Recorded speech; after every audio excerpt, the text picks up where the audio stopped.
என் பேர் பத்மநாபன். நான் இங்க சன்னதி தெருவில் தான் இருக்கேன். நெல்லிக்காரன் தெருல வீடு இருக்கு. லாஸ்ட் இயருக்கும் இந்த இயருக்கும் டிஃபரன்ஸ் பாத்தீங்கன்னாக்கா, திருவிழா ஆரம்பிச்சுட்டு அதுக்கப்புறமா தான் வந்து பந்தல் போடுறது இதெல்லாம் ஸ்டார்ட் பண்ணிட்டு இருக்காங்க. இங்கேயும் பாத்தீங்கன்னாக்கா அப்படியே திருப்பி காமிங்க. இந்த பந்தல் எல்லாம் இன்னும் முடிக்கவே இல்லை. எப்பயுமே கார்னர் ஒவ்வொரு ஜங்ஷன்லயும் வந்து பந்தல் போட்டுட்டு இருப்பாங்க. இந்த தடவை பாத்தீங்கன்னா மெயின் என்ட்ரன்ஸ்லயே வந்து நேத்து தான் வந்து பந்தல போட்டு முடிக்கிறாங்க. இத்தனை நாள் 4 பவனி 5 பவனி நடக்குது. எல்லா பவனுமே வந்து டெம்பரவரியா ஒரு ஸ்கிரீனை கட்டி பவனி பண்ணிட்டு இருக்காங்க. எதுக்காக இந்த வருஷம் இந்த மாதிரி பண்ணிட்டு இருக்காங்கன்னு தெரியல. இப்போ இங்க பாத்தீங்கன்னாக்கா ஸ்பீட் பிரேக் பண்ணி எடுக்கிறாங்க. அது இன்னைக்கு தான் பண்ணி எடுக்கிறாங்க. இப்போ தேர் வந்துகிட்டு இருக்கு. ஆந்தவே ஒரே ஒரு ரவுண்டு திரும்பினாக்கா இந்த ரோடுக்கு வந்துடும். இப்ப போய் பண்ணி எப்ப வந்து இது பேட்ச் ஒர்க் பண்ணி எப்ப வந்து முடியும்? இதுக்கு மேல தேர் போக முடியுமா?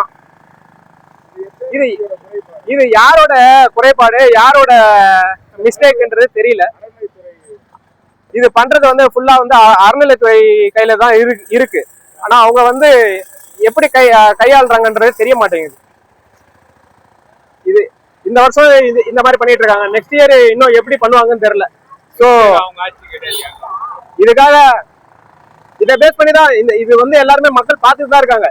அட்லீஸ்ட் இதை பார்த்தாவது டிஎம்கே வந்து ஓட்டு போடாம கூட்டணி கட்சிக்கு ஓட்டு போட்டு ஜெயிக்க வைக்கணும். நன்றி, வணக்கம்.